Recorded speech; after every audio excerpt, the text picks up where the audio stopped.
আর মাত্র কিছুটা সময়, তারপরেই রাজ্যের ২৮টি এডিসি এলাকার গণদেবতারা তাদের ভোটাধিকার প্রয়োগ করবেন। সরব প্রচারের অন্তিম লগ্নে পৌঁছে সবকটি রাজনৈতিক দল নিজেদের শক্তি প্রদর্শন করছে। ৯ এপ্রিল বৃহস্পতিবার ৮ নং গঙ্গানগর গন্ডাছড়া কেন্দ্রের প্রার্থী ভূমিকানন্দ রিয়াংয়ের সমর্থনে গঙ্গানগর বাজারে এক নির্বাচনী জনসভায় অনুষ্ঠিত হয়। জনসভার আগে হাজারো কার্যকর্তার নেতৃত্ব দীর্ঘ পথ পরিক্রমা করে সভাস্থলে পৌঁছায়। নির্বাচনী জনসভায় উপস্থিত ছিলেন বিজেপি দলের প্রদেশ সভাপতি তথা রাজ্যসভার সদস্য রাজীব ভট্টাচার্য, প্রার্থী ভূমিকানন্দ রিয়াং, প্রদেশ কমিটির সাধারণ সম্পাদক অমিত রক্ষিত, বিকাশ চাকমা, ৪৪ রায়মাভেলী মণ্ডলের সভাপতি ধন্যমাণিক্য ত্রিপুরা, ৪৭ আমবাসা মণ্ডলের সভাপতি অজয় অধিকারী প্রমুখ। এদিনের সভায় প্রদেশ সভাপতি রাজীব ভট্টাচার্য তিপ্রামথা দলের তীব্র সমালোচনা করে বলেন, গ্রেটার তিপ্রাল্যান্ড এখন কোথায়? এটা খায় না মাথায় দেয়? খুমলুঙে জনজাতিদের জন্য হাসপাতাল তৈরি করার জন্য রাজ্য সরকার ৪০ কোটি টাকা বরাদ্দ করেছে, তার হিসাব দেয়নি। বিগত ৫ বছরে শুধুমাত্র দুর্নীতি করেছে তিপ্রামথা দল। রাজীব ভট্টাচার্য তার ভাষণের মধ্য দিয়ে বলেন, এবার দখল করবে বিজেপি দল। তিপ্রামথার কুট চাল জনজাতি মা ভাই বোনেরা বুঝে গেছেন, বোবাগ্রার পায়ের তলায় মাটি নেই। এভাবেই তিপ্রামথাকে আক্রমণ সারান বিজেপি রাজ্য সভাপতি Rajib Bhattacharya. Bureau report, AGT Live 24/7। আজ পর্যন্ত আমাদের এই রাজ্যে ওই তিপ্রামথা বলেছিল গ্রেটার তিপ্রাল্যান্ড হবে, আজ অব্দি আমরা জানতে পারিনি এই গ্রেটার তিপ্রাল্যান্ড কি, এটা খায় না মাথায় দেয়। ভূমিকা বাবু বলতে পারেন কিনা জানি না, বিকাশ বাবু বলতে পারেন কিনা জানি না, যে গ্রেটার তিপ্রাল্যান্ড খায় না মাথায় দেয়। আপনারা বুঝতে পেরেছেন যে গ্রেটার তিপ্রাল্যান্ড কি হবে? গ্রেটার তিপ্রাল্যান্ড কি?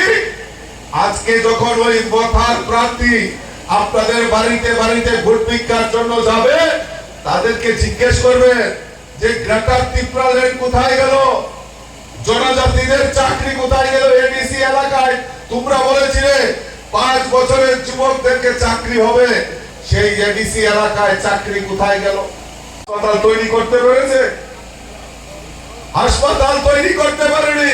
৫ বছরে ৪০ কোটি টাকা আত্মসাৎ করেছে, কিন্তু খুমলুঙে জনজাতিদের জন্য হাসপাতাল নির্মাণ করতে পারেনি এই তিপ্রামথা সরকার। এই ৫ বছরে এই গন্ডাছড়া এলাকায় বলুন, গঙ্গানগর এলাকায় বলুন, এই রাজ্যের জনজাতিদের বিকাশের জন্য কোনো কাজ করেনি বন্ধুগণ। খালি বলেন পয়সা দেন, পয়সা দেন রাজ্য সরকার। আরে লজ্জা থাকা উচিত। আপনাদেরকে যেই টাকা দেওয়া হয়েছে তার হিসাব তো একবার দেন। হিসাব দেবে না,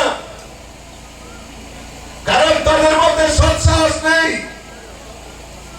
২০২১-এ যখন ক্ষমতায় এসছে এই তিপ্রামথা, তখন বলেছিল যে খুমলুঙে, এডিসিতে, আগরতলা, খুমলুঙে জনজাতিদের জন্য একটা হাসপাতাল তৈরি করতে হবে।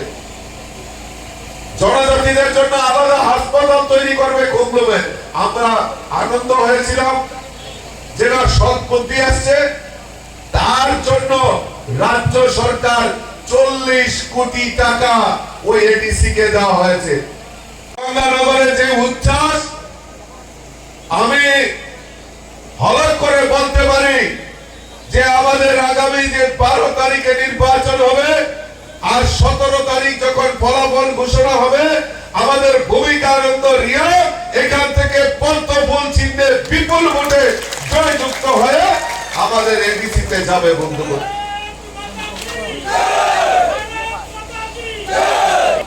আজকে কেন বিজেপি কে দরকার? কেন্দ্রে নরেন্দ্র মোদীজি সরকার, আর রাজ্যে আমাদের মুখ্যমন্ত্রী প্রফেসর ডক্টর মানিক সাহাজির নেতৃত্বে সরকার। এই ডাবল ইঞ্জিনের সরকার এই রাজ্যের গরিব মেহনতি মানুষ থেকে শুরু করে, শ্রমিক থেকে শুরু করে, জনজাতি থেকে শুরু করে প্রত্যেক অংশের মানুষের জন্য যে কাজ করছে, তাই এডিসিতেও ট্রিপল ইঞ্জিন সরকার আমাদের দরকার। তাই বিজেপি কে ভোট করে আগামী যে এডিসি তে আমাদের ট্রিপল ইঞ্জিনের সরকার হবে। ধন্যবাদ। Chinio Koktoma Naima Bagui. Belai Hambai. ये न्यूज़ कंटेंट देखने के लिए शुक्रिया।